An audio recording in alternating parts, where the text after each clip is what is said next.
Olá, eu sou a Lu Vilela, estamos começando mais um Elite Podcast. Ao meu lado, o jornalista Natanael Rabelo. Oi, Lu, boa noite. Estamos mais uma vez aqui participando de um podcast muito importante através do Elite Podcast. Nós vamos entrevistar hoje um economista. E hoje essa questão da economia nacional é um fato relevante de suma importância hoje no bolso de todos os brasileiros. Então, eu fico muito agradecido pelo convite de vir participar do seu podcast. É isso aí. O ano de 2024 descortinou novos horizontes para a economia brasileira. E para falar sobre este assunto, hoje o Elite Podcast entrevista o professor do Departamento de Gestão do Agronegócio, o pesquisador e consultor Renato Fontes. Seja muito bem-vindo, Renato Fontes, a mais um Elite Podcast. Boa noite, Lu. Muito obrigado pelo convite. Boa noite, Natanael. Boa noite, professor. Boa noite ao pessoal que nos assiste, né? Estou aqui à disposição. Isso aí. Eu queria começar assim, por uma simples... Vamos começar pelo simples, professor. Pois não. O que é economia? Bom, economia, ela é uma ciência, ou seja, ela é passível de ser estudada, existe um conhecimento histórico atrás da economia e ela envolve a toda a sociedade. Então ela é uma ciência social humana e que tem como pilar básico os consumidores, que a gente chama de pessoas físicas, e as empresas, as pessoas jurídicas, e que se organizam num sistema econômico junto com o Estado, que são os governos, seja federal, estadual e municipal, mais um sistema financeiro, um arcabouço legal. Então tudo isso forma a sociedade, forma a ciência econômica da sociedade. E ela é dinâmica, ela nunca é estável. Ela está sempre em movimento e interfere diretamente no cidadão e também interfere diretamente nas empresas. Então por isso que a economia ela é dia a dia, momento a momento, e os fundamentos que a regem movimentam constantemente. Então não existe nada certo e estável dentro da economia.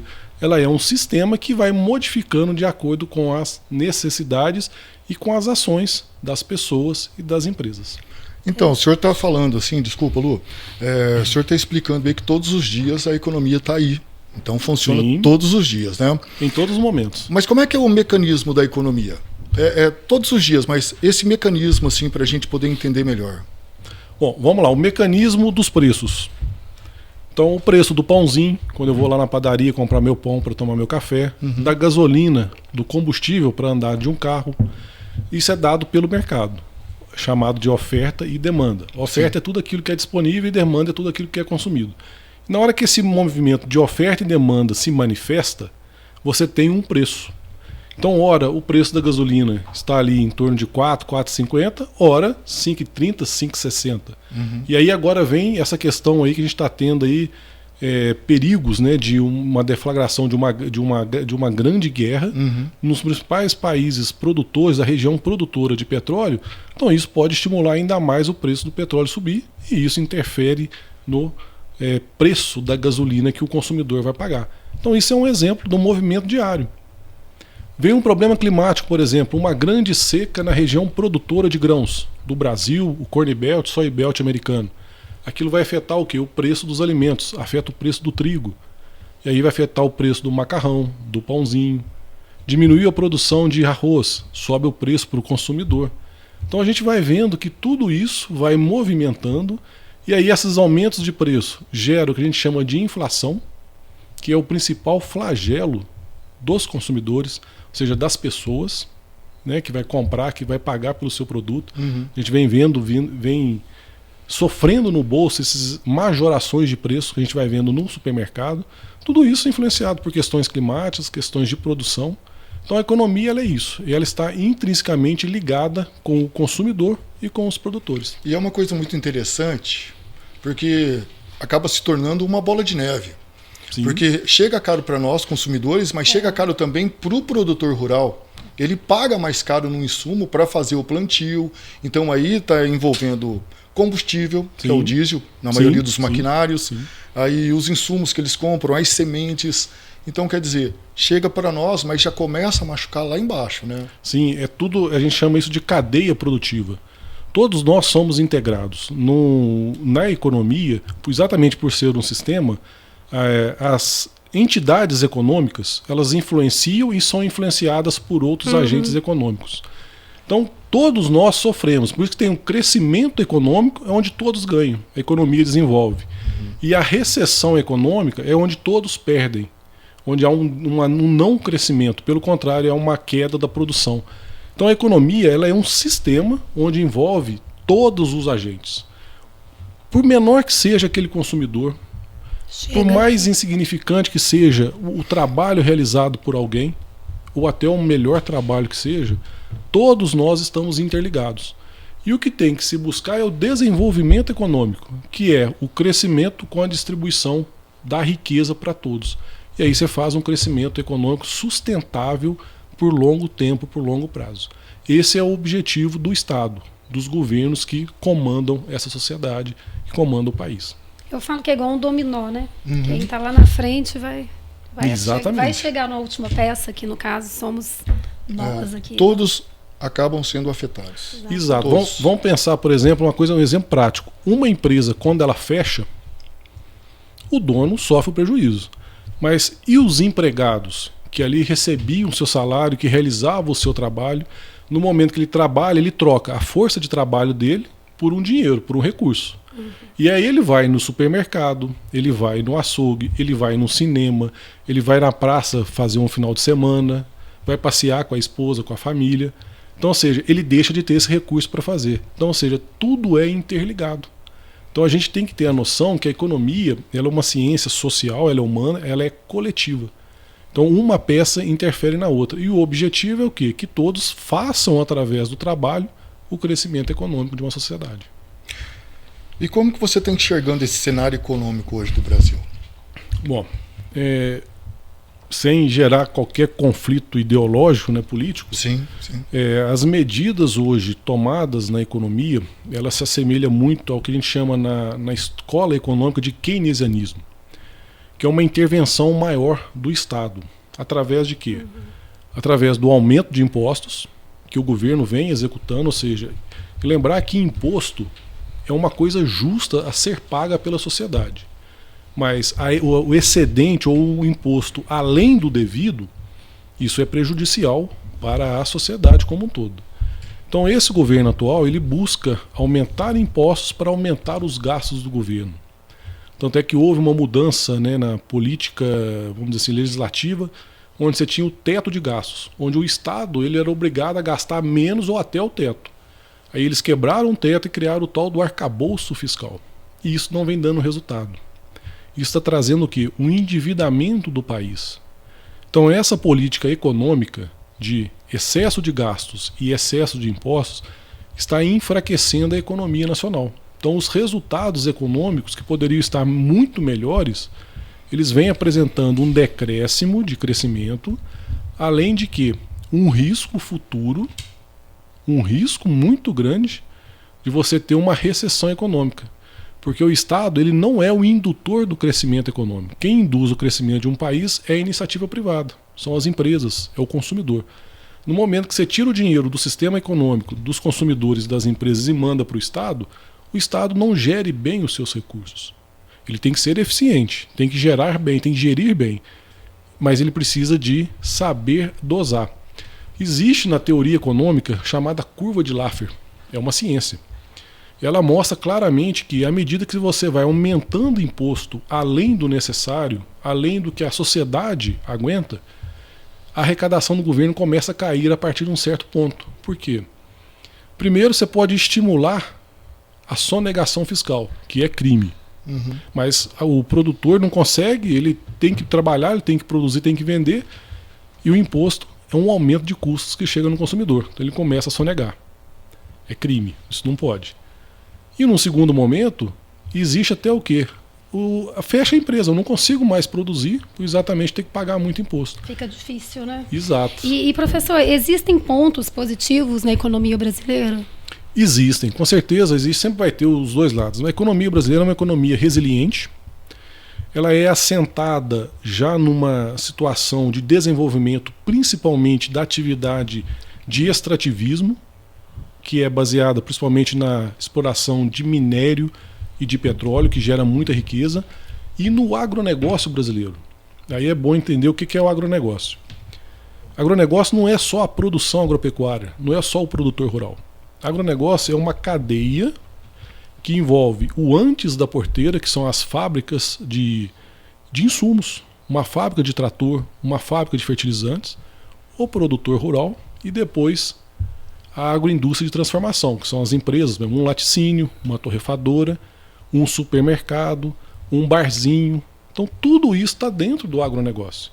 Então a gente tem aqui um produto do agronegócio, que é um sanduíche. Isso mesmo. Que é o pão que é produzido através da farinha, a carne que vem do boi, a alface, o ovo.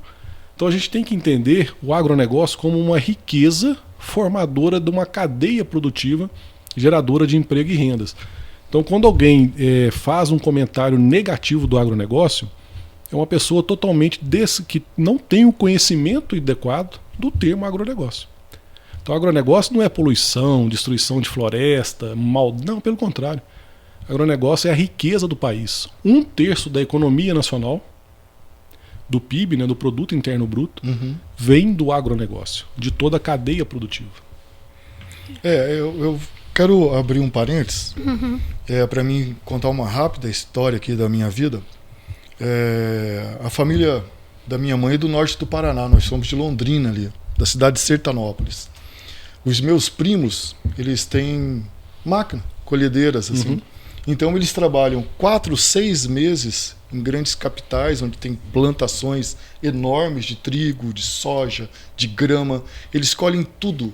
Eles vivem do agronegócio. Então quando o senhor fala do agronegócio, o senhor lembrou do produtor do café, do peão que aparta o gado, do senhor da fazenda que emprega um monte de gente para trabalhar. É tão grande esse leque que essa geração está passando de pai para filho lá na minha família. Então é uma coisa muito interessante isso, porque eles vivem disso. Então eles moram numa pequena cidade, também muito agrícola, que é a cidade de Sertanópolis, mas eles vivem do agro. Sim. Eles vivem do agro. Não tem terra, andam de caminhonete porque trabalham muito, mas e ficam vivem do agro. os 4 meses depois trabalhando, arrumando as máquinas para poder voltar. Exato. Então isso é uma coisa muito interessante. Então, isso que faz a beleza do agronegócio, além da geração de N possibilidades. Vamos pegar um exemplo aqui da nossa Universidade Federal de Lavras. Sim. Então, se você pegar na história dela, ela começou como ESAL, ela só tinha um curso que era agronomia. Aí depois foi crescendo, foi desenvolvendo, aí veio administração rural, veio zootecnia, veio engenharia florestal, veterinária, engenharia agrícola. Aí vem engenharia de alimentos, aí vem a área de direito, de matemática, de ciências da computação, tecnologias, ou seja, ciências ambientais. Então tudo envolve em torno disso, do agronegócio. Aí tem a medicina, que não está tão ligada direto, mas você tem a medicina do trabalho que vai para o agronegócio. Você tem um nutricionista que trabalha com alimentos. Tudo interligado, né? O agronegócio. Interessante. Qualquer área, tudo você termina no agronegócio. A produção de energia, etanol, é uma energia renovável que vem da cana, vem do milho. Então a gente tem que entender que a pujança do Brasil é o agronegócio. 1/3 do PIB vem desse sistema, dessa cadeia produtiva, que não é só o produtor rural. É todo esse leque de funções, serviços que se presta para produzir um alimento até chegar ao consumidor final. E maior de tudo, o que é o agronegócio? Ele é a segurança alimentar. É ele que não deixa a população passar fome. Se existe fome e existe, isso não é culpa do agronegócio, é culpa das políticas públicas. É culpa dos gestores. Porque alimento em abundância e com qualidade, o Brasil produz para ele e para o mundo todo. Então essa é a nossa grande riqueza econômica. E parece que há uma mudança através de campanhas, através do entendimento e até mesmo da ideologia rasteira que vem sendo deixada de lado, de valorizar essa atividade brasileira, que ela é campeã mundial. O Brasil compete no agronegócio com qualquer país do mundo em igualdades de condição e com vantagens na sua produção em quantidade e qualidade. Não precisava ter tanta desigualdade, né, gente? Não precisava, mas aí não é culpa do agronegócio, é culpa das políticas públicas de fazer chegar esse alimento para todos. O Brasil é um dos principais exportadores de grãos, né? Não só de soja, assim, um exemplo, mas tem frango, suco de laranja, talvez poucas pessoas sabem disso. Frutas. Né? Frutas, exatamente. Café. Exatamente. Celulose. Celulose, que é do agronegócio, pasta de celulose, madeira, papel. Você tem, assim, é enormidade e a amplitude. Soja, café, que é o que o sul de Minas é a principal região produtora, lácteos, produtos lácteos, proteína animal.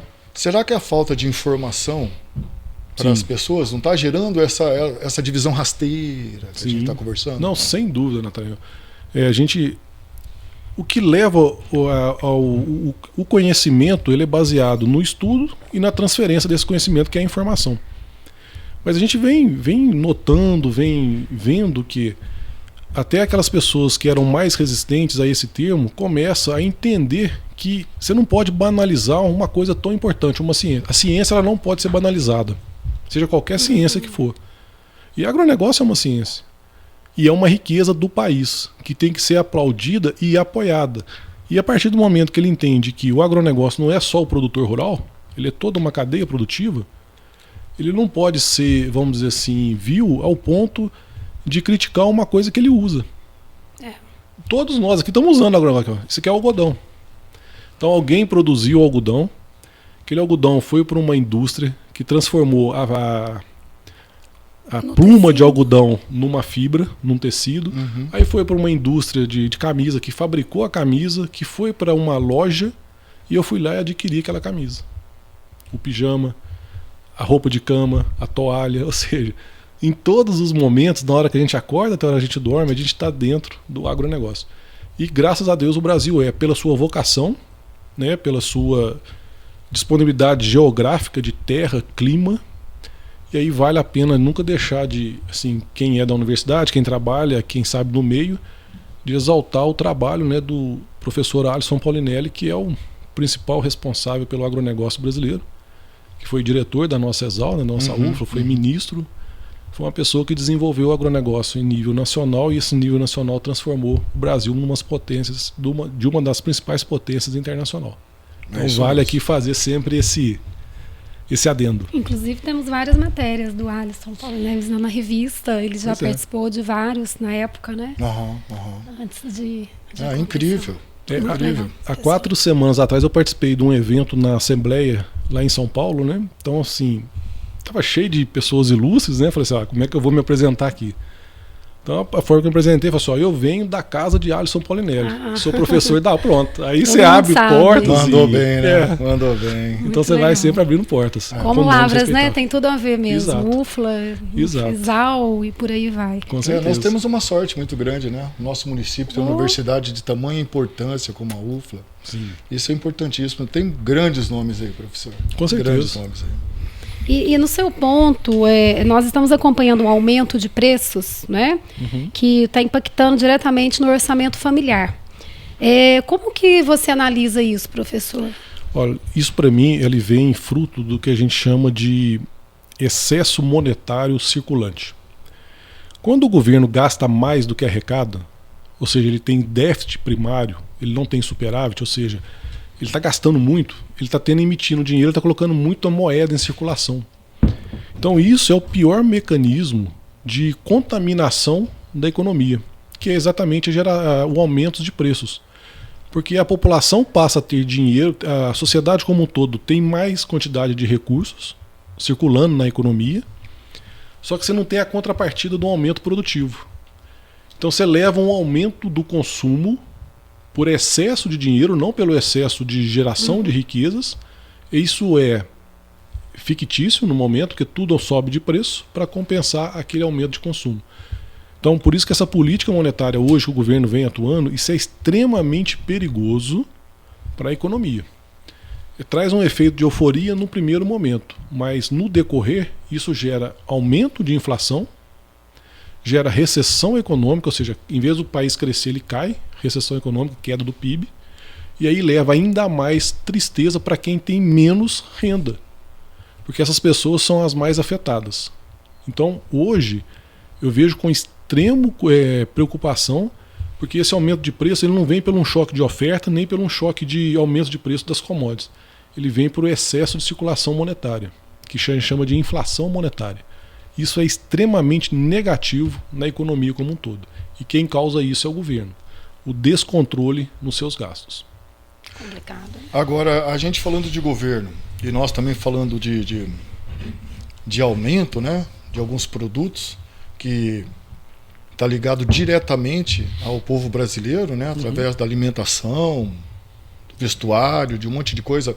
Agora, como que uma guerra lá longe pode afetar o bolso nosso aqui também, professor? O senhor falou um pouquinho que pode afetar na questão do petróleo e tal, mas por que chega aqui para a gente? Por que nós vamos pagar também por isso?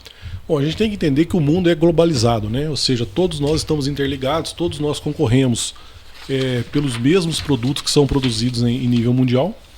Então, se estoura uma guerra hoje, lá principalmente, hoje o grande X hoje do mundo é o Oriente Médio, mais ali um pouquinho acima, que é a região da Ucrânia com a Rússia. Ali são grandes regiões produtoras de alimentos e de energia.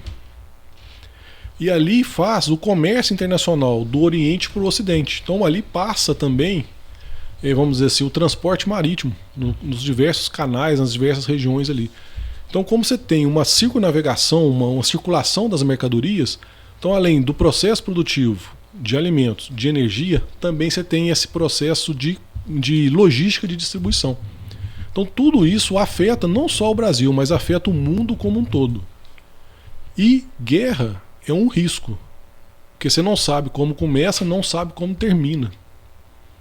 Então hoje eu acho que o grande, vamos dizer assim, X da questão na economia internacional é como vai caminhar esse conflito no Oriente Médio, porque o conflito Rússia-Ucrânia ele já foi precificado, ele já foi segmentado na economia.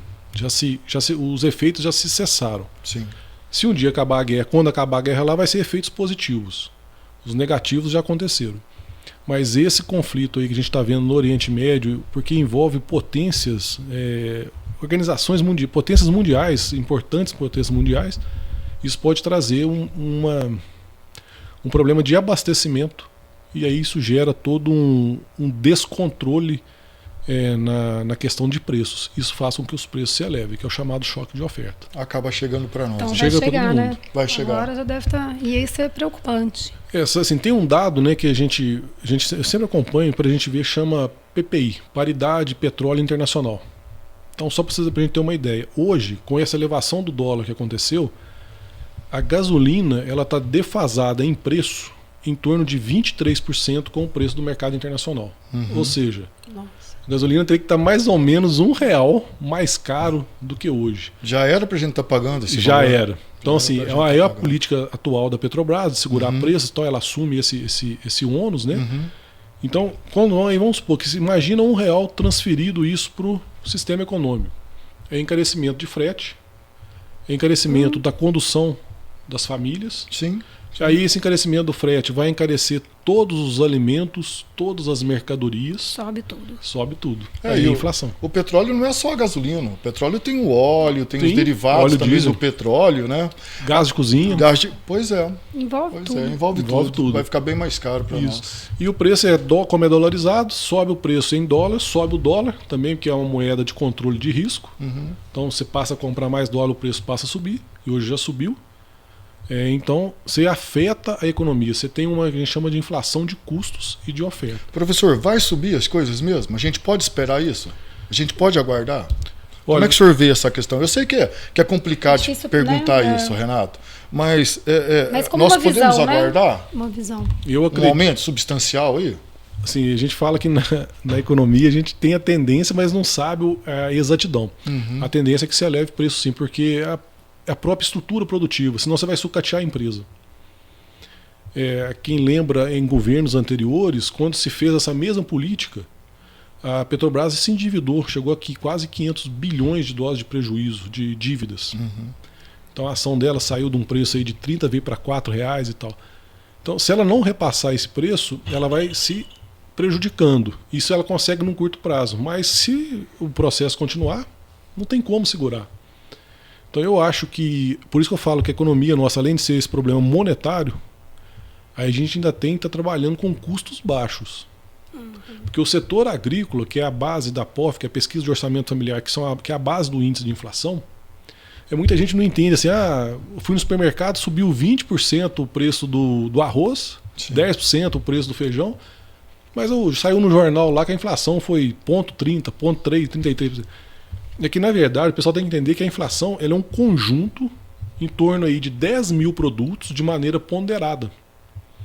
Então, é chamado IPCA, Índice do Preço do Consumidor Amplo, feito pelo IBGE. Então, existe uma metodologia que calcula isso. Então, pode ter subido o feijão 10%, mas um outro produto caiu 5%. E aí um vai compensando o outro, e você tem uma média da inflação.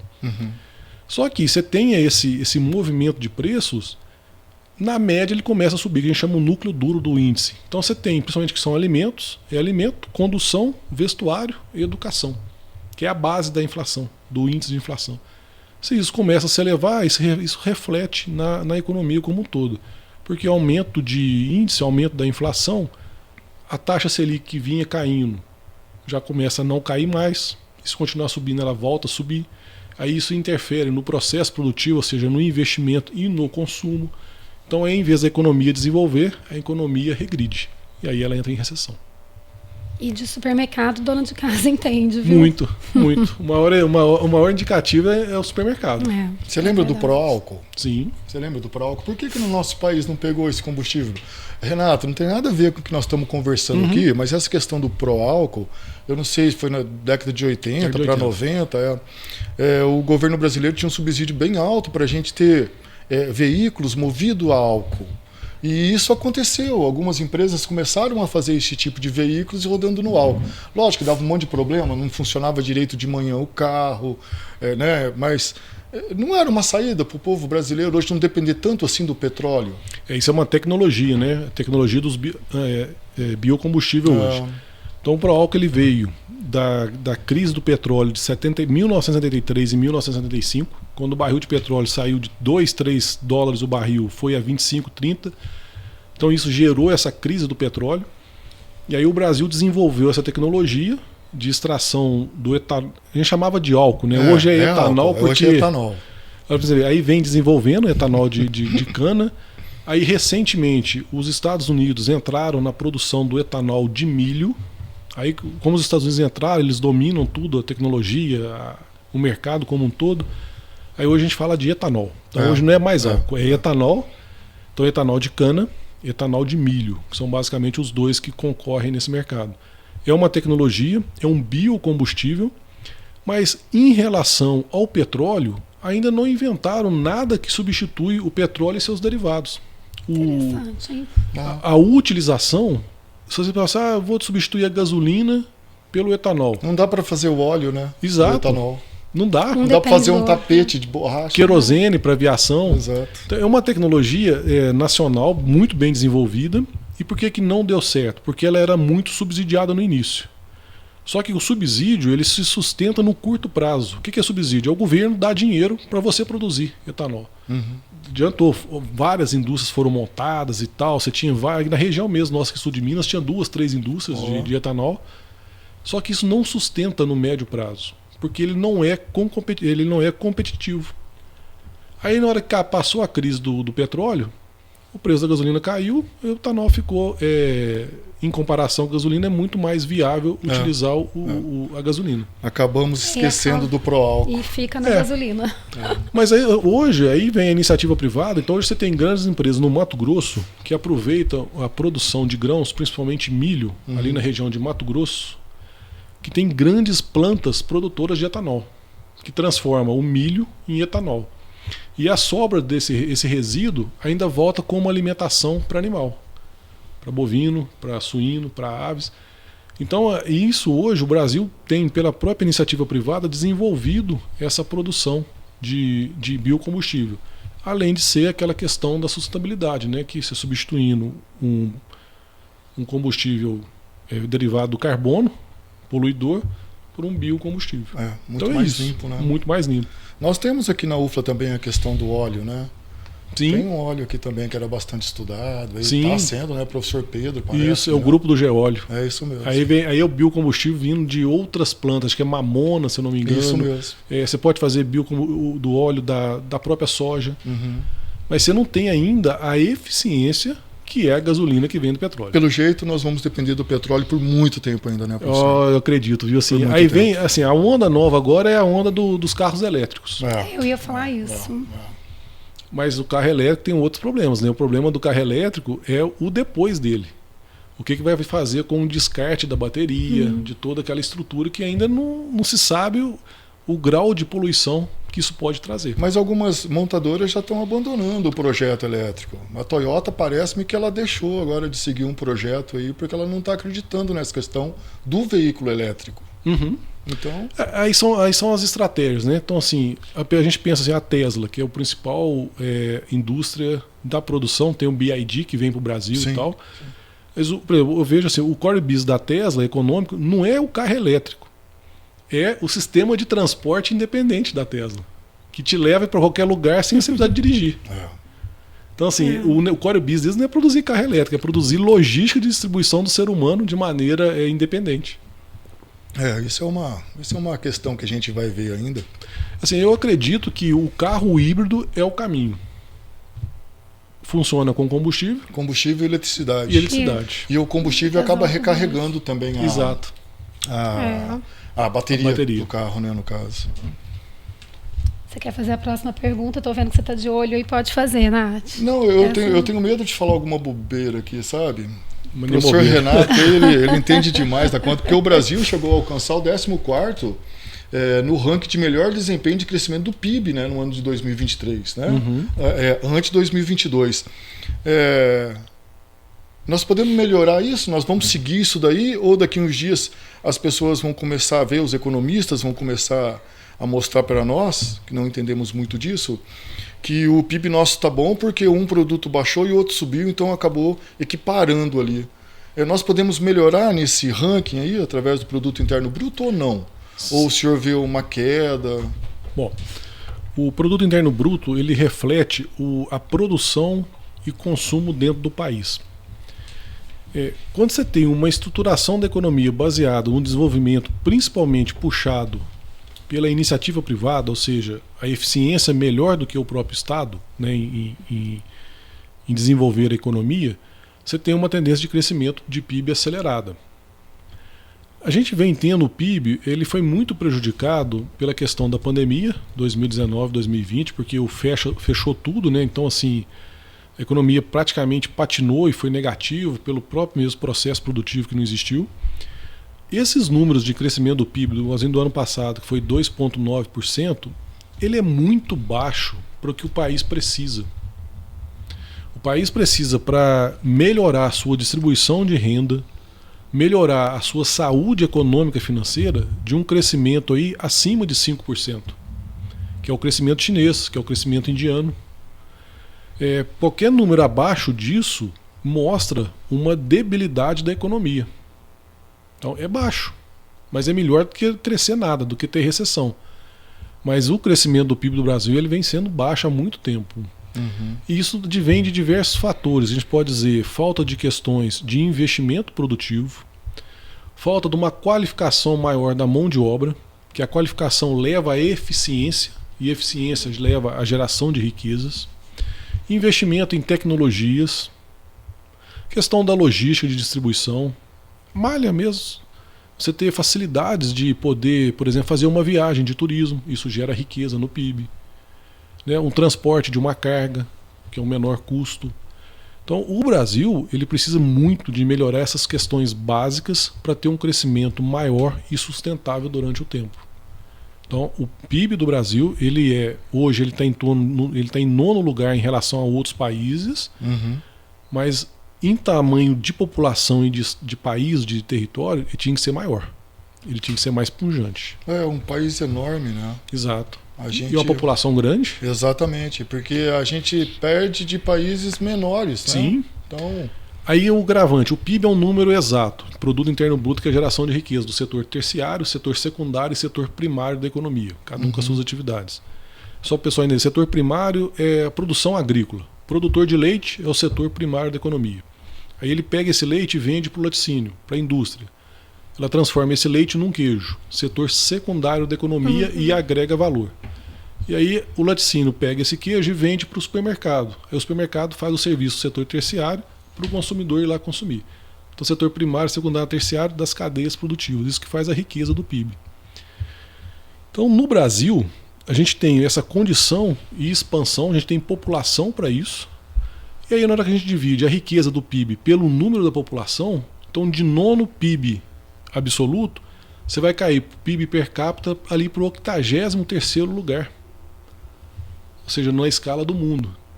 Aí você pega o IDH, que é o Índice de Desenvolvimento Humano, o Brasil cai mais um pouquinho, vem para o 87º lugar no mundo. Então você vê que a riqueza gerada ela é grande, mas na hora que eu começo a distribuir para a sociedade, o Brasil fica bem para trás. Na hora de pegar uma medalha ou um troféu, o nosso é bem pequenininho. Muito, estamos lá para trás. Então, e aí vai melhorar com o quê? Com investimentos produtivos, com tecnologia, com educação, com segurança, com lá. Aí entra a função do Estado, permitindo que a população, que a sociedade goze de benefícios, que tenha condições de auto-melhorar, exatamente para poder ter essas condições de eficiência e desenvolver a economia. E professor, como está a economia do Brasil em relação ao mundo? Bom, o Brasil Como é que essas pessoas veem a gente? Pergunta interessante, Lu. Como eles veem a gente? Quando você vai falar de Brasil, eu tive recentemente agora viajando, né? Aí fui parar para conversar e tal com um pessoal lá, que fui comprar um produto lá e tal. Eles lembram do Brasil, infelizmente, é Carnaval, Pelé, Neymar e Romário. É impressionante. Então essa é a visão, assim, vamos dizer assim, da população em geral. Mas o mundo vê o Brasil como uma potência da América do Sul, né, pelo seu tamanho de população e pela sua importância econômica. Vê o Brasil como o principal país do agronegócio, principalmente a produção agropecuária. E um país importador de tecnologia. É isso que o mundo vê o Brasil, infelizmente. Tinha que ser diferente? Como é que o senhor vê esse caso? Tinha que ser Como é que nós diferente. tínhamos que fazer para fazer uma propaganda lá fora para nós termos grandes investidores aqui dentro? Assim, a propaganda é mostrar a potencialidade que o Brasil tem, as suas áreas. Então, o Brasil é um dos principais produtores de avião do mundo. A Petrobras é uma das principais empresas de extração de petróleo em profundidade. Você tem grandes tecnologias desenvolvidas no Brasil na área do agronegócio. Você tem tecnologias desenvolvidas na área da telecomunicação. Então, mas isso depende da iniciativa privada, das empresas brasileiras crescerem, se tornarem multinacionais. Mas para isso, ela não precisa de subsídio, de ajuda do governo. Tem uma frase que fala: muita ajuda, quem pouco atrapalha. O Estado brasileiro ele é pesado para a iniciativa privada, para o pequeno empresário, para o médio empresário. Então, quanto mais liberdade se tem, mais a sociedade desenvolve. Então, uma empresa que é pequena passa a ser média, uma média passa a ser grande, e aí você vira uma multinacional. Então, o Brasil precisa de investir nisso. O turismo do Brasil ele fica muito aquém do turismo mundial. Então, o turismo do Brasil, apesar da enormidade de possibilidades, mas um turista que vai pesquisar o Brasil, ele não vem para o Brasil fácil. Ele aqui vai enfrentar violência. Medo, né? Medo. Violência é tudo. Assim, a segurança é tudo para atrair, né, turistas. Logística. Você não tem um transporte rápido, por exemplo, um trem de ligar um Belo Horizonte, São Paulo, Rio, Foz do Iguaçu, que é uma região muito visitada de turistas. Então você não tem nenhum atrativo para um turista vir. Tudo demorado, né? Tudo complicado, tudo mais difícil, tudo mais inseguro. Apesar do custo ser mais barato, né, a gente tem uma relação de 1 para 5, ou seja, $1 compra R$5, um euro compra R$5,50. Então isso tudo favorece. Mas em compensação você tem todo um arcabouço de apoio que desfavorece. E a indústria do turismo é uma indústria limpa e que ela gera riqueza para muitos agentes. Então o Brasil precisa de investir nisso, mas para isso precisa de ter mais segurança, precisa de ter mais logística, distribuição, etc. Então eu vejo assim, e assim a gente tem essas, assim, pelas percepções que a gente tem em relação ao mundo. Sobre o turismo, eu vejo que o próprio Rio de Janeiro, que é a cidade maravilhosa, o próprio brasileiro Sim. tem medo Sim. de levar a família. Você vê que quantos deixam de ir aqui para o Brasil, para o Rio, para ir para fora, que é mais seguro. Ô Lu, vamos fazer uma análise, acho que eu sempre faço isso. Chega domingo, eu quero almoçar, vou almoçar fora. Tem duas opções. Vou para Tiradentes, polo gastronômico, ou vou lá pro shopping de Varginha. Aí você começa a analisar, Tiradentes, pegar aquela rodovia. Estrada horrível. Horrível e tal. Eu vou ali para Varginha, pego uma rodovia duplicada, é mais fácil o que acesso. É mais cômodo. Exato, é mais seguro. Uhum. Então tá vendo um exemplo prático aqui que está em torno de nós aqui. Exatamente. Então olha para você ver a questão de logística interferindo num lazer, num turismo. Tiradentes é uma cidade fantástica. Pois é. Aí você deixa de ir por causa da insegurança para você Exato. ter um pouquinho mais de segurança com a família para ir para Varginha. Exato. Tá vendo o exemplo? Assim, exemplo simples, né? E aí aqui perto de nós. Você transforma isso em nível nacional, o tanto de problemas, o tanto de oportunidades se deixa de ter, exatamente por falta de segurança, por falta de logística, de qualidade. E nós podemos falar que isso aí está dentro do PIB. Sim, gera PIB. Quem está sustentando o PIB? É o agro hoje? É o conjunto, né, da economia brasileira. Certo, mas é um conjunto assim, o agro está aqui, depois vem o turismo, nossas praias. Tá. Você tem o agro aí com 33%. O agronegócio, não é só a produção agrícola, mas o agronegócio como um todo, com seus diversos agentes econômicos. Sim. Depois você vem com a indústria metalurgia, que é minério e siderurgia, como fortes atividades econômicas. Extração de petróleo. E aí depois você tem aí o sistema de serviços do Brasil, que é saúde, que é turismo, que é lazer. Então você tem essas 4 pilares da economia nacional. Mas o principal pilar é o agronegócio. Não é só a produção, mas é toda a cadeia que envolve em torno dele. Você fala com tanta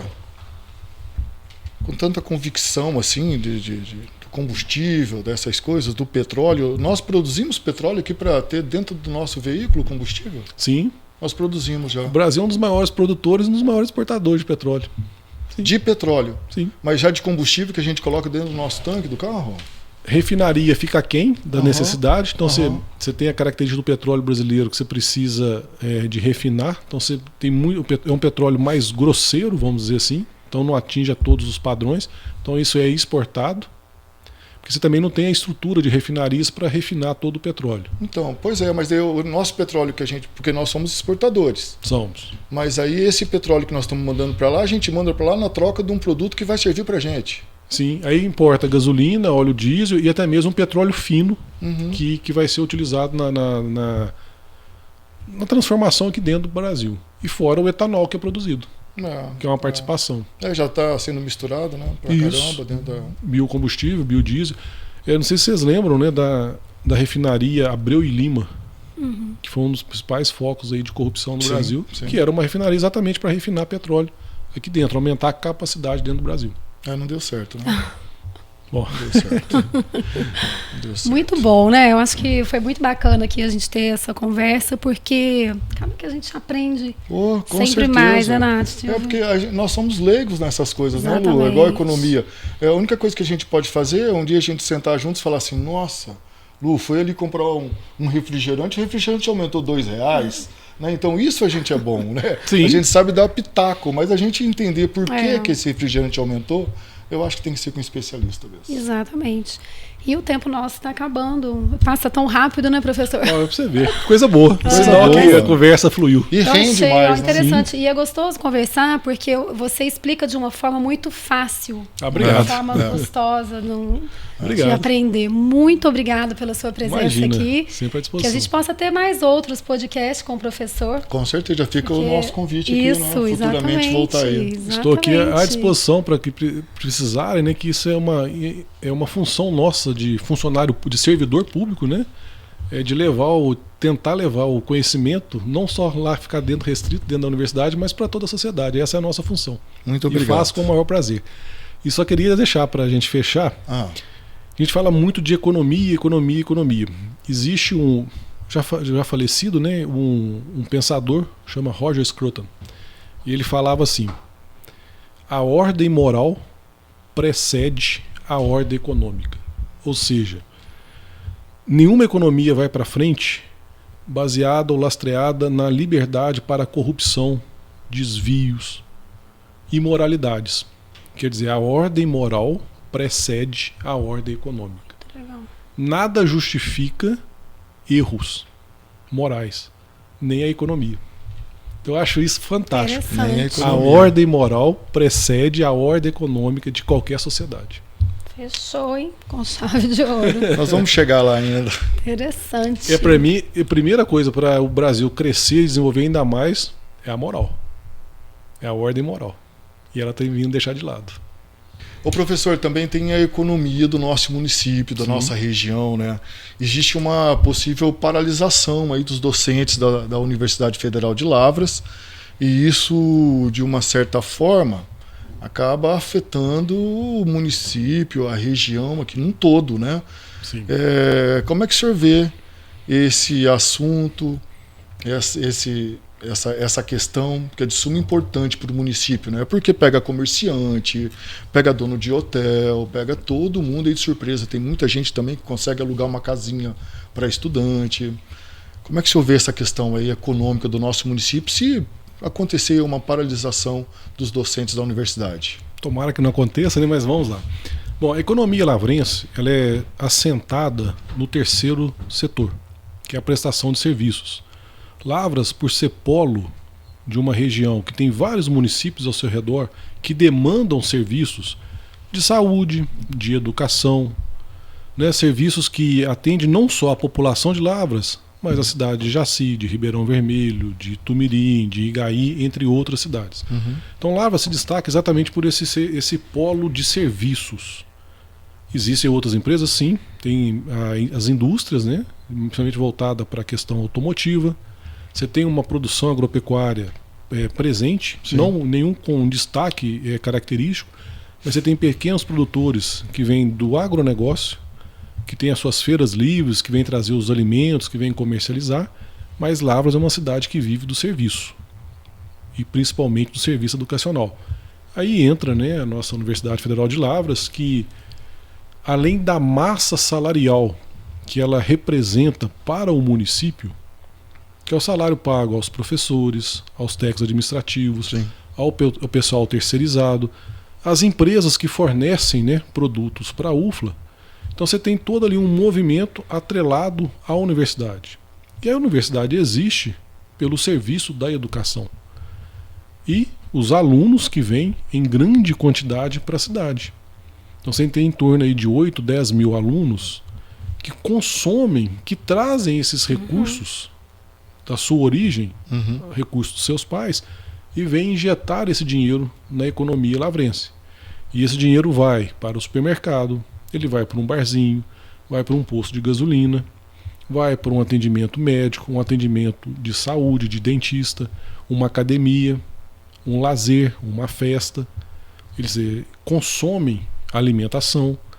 Então, imagina uma paralisação, você retira da cidade um potencial recurso que movimenta todo o comércio lavrense.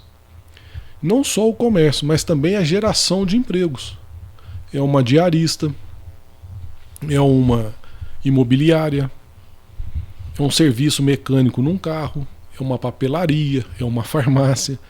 Então a gente torce para que não ocorra, né, esse movimento de paralisação, porque isso afeta muito, principalmente o comerciante lavrense e alguns trabalhadores que dependem desses alunos para poder exercer o seu trabalho.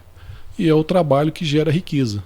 E seja qual for o trabalho, isso faz com que a economia toda desenvolva. Então Lavras sofre muito por isso, porque é uma economia baseada no terceiro setor, no setor de serviços, e onde o serviço de educacional, pela massa, quantidade de alunos que tem, que vem de fora e que injeta esse dinheiro aqui dentro, isso prejudica a todos. Prejudica. Eu me lembro de uma última paralisação, ou de uma penúltima paralisação, que ficou um tempinho mais mais longo assim, e eu lembro que muitos lugares foram fechados, alguns bares foram fechados, padarias inclusive foram fechadas, e a gente torce para que isso seja resolvido de uma outra forma, né? Eu acho que o diálogo, ainda mais docentes, né? Eu acho que seria importante. Eu não vejo, eu prefiro o diálogo em vez de outra coisa assim, para não atingir a população, porque quem vai perder realmente vai ser o município e cidades adjacentes também, em questão ao turismo, né? Sim. Muitos alunos daqui vão para as cachoeiras de Carrancas, de Luminárias, vão ali para a represa de Ingaí, né? Das cidades em nosso entorno aqui. E isso é uma questão que parece que está bem longe, né? Parece que a paralisação vai acontecer, professor. O senhor pode falar isso? Bom, eu não faço parte desses movimentos grevistas, assim, eu não sei, não tenho muita aptidão para isso, mas me parece que vai ter uma reunião ainda essa semana, né, de decisão. O que a gente pode ver é que outras universidades em Minas, como o FMG, o UFV, centros tecnológicos, já entraram de greve. Na UFLA, a categoria técnica administrativa também já entrou de greve. O professor continua dando aula. Hoje eu também trabalhei, dei aula normal, super tranquilo. A greve ela é ruim. Ela é não só essa questão financeira para o município, mas também ela atrasa a vida do aluno. E desde a pandemia a gente vem tendo o calendário todo desorganizado da maneira normal, né? Que sempre aulas de março a julho, depois volta de agosto a dezembro e aí fecha o semestre. A gente vem hoje, esse primeiro semestre de 2024 que acertou o calendário. E se por aventura vier a greve, isso vai prejudicar. E isso prejudica a formação profissional. Então vai ter uma retenção de mão de obra qualificada para chegar no mercado. Então você tem toda uma perda em torno disso. E só para o pessoal entender o motivo da greve é principalmente pelo corte, né, do orçamento das universidades, que vem caindo mesmo com o tempo. E apesar do pessoal achar que a universidade ela é gratuita, você não paga, mas existe o recurso financeiro que é necessário para que ela funcione. Então ela precisa de dinheiro. O dinheiro vem do imposto do cidadão, que através do orçamento do governo federal financia essas atividades educacionais, de pesquisa, de extensão. Então você precisa de dinheiro para funcionar. E também os trabalhadores, os assalariados, os funcionários públicos, no qual eu faço parte, a gente vem tendo aí já há muito tempo uma defasagem salarial, que é o quê? Você tem inflação e nem a reposição da inflação, ou seja, então você perde poder de compra, poder aquisitivo. Então você passa a poder consumir menos pelo aumento de preço dos produtos, o seu salário não aumentou, não teve nem ganho salarial e nem reposição salarial. Então a greve, que se caso vier a acontecer na UFLA, é por esses dois motivos. Para uma recomposição salarial por parte dos trabalhadores, que é justo, não falando em causa própria, mas falando em toda a análise, e também para reverter um pouco essa diminuição dos recursos que vêm para a Universidade Federal. A gente tem que entender que a universidade, ela pode-se ter questões aí ideológicas, que ela foi conduzida de maneira errada e etc. Mas a universidade, ela é da sociedade. Qualquer um tem o direito de usar a universidade. Seja estudando, seja pesquisando, ou seja até mesmo indo lá, fazendo uma atividade física, vendo aquela beleza daquele campus. Isso mesmo. Então eu acho que é isso. A universidade, ela é uma reserva da sociedade. Se ela é mal utilizada por quem a dirige, por questões ideológicas, filosóficas, isso é um erro, mas não é a comunidade universitária. Então, a gente tem que lutar para que ela seja cada vez mais reconhecida e valorizada no seio da sociedade. Então fica esse meu pensamento, mas que greve é prejudicial para todos, ela é. Mas talvez seja o último mecanismo que exista para tentar reverter essas condições. Certo? Tá certo. Tivemos uma aula aqui hoje. Tá certo. Muito bom, professor. Nós Obrigado. agradecemos muito a sua presença. Com certeza teremos que ter outro podcast, né? Já fica o convite aí. À disposição.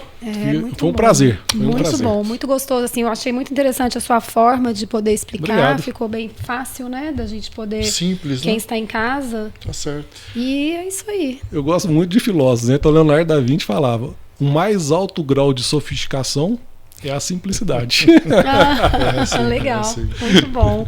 Tá E certo. é isso aí, gente. Então a gente fica aqui com mais um episódio do Elite Podcast. Antes, eu gostaria de agradecer ao nosso patrocinador oficial, Ike Fome, que hoje nos trouxe aí deliciosos lanches do iBurg, que, aliás, eu vou ter que pedir um, viu? Porque eu também vou querer o pessoal outro, aqui da produção, gente, não sobrou lanche, não. Só o professor vai... O meu tá garantido. Tá garantido, né, professor? E é isso aí. Obrigado. Até o próximo, se Deus quiser. Boa semana. Tchau, obrigado, gente.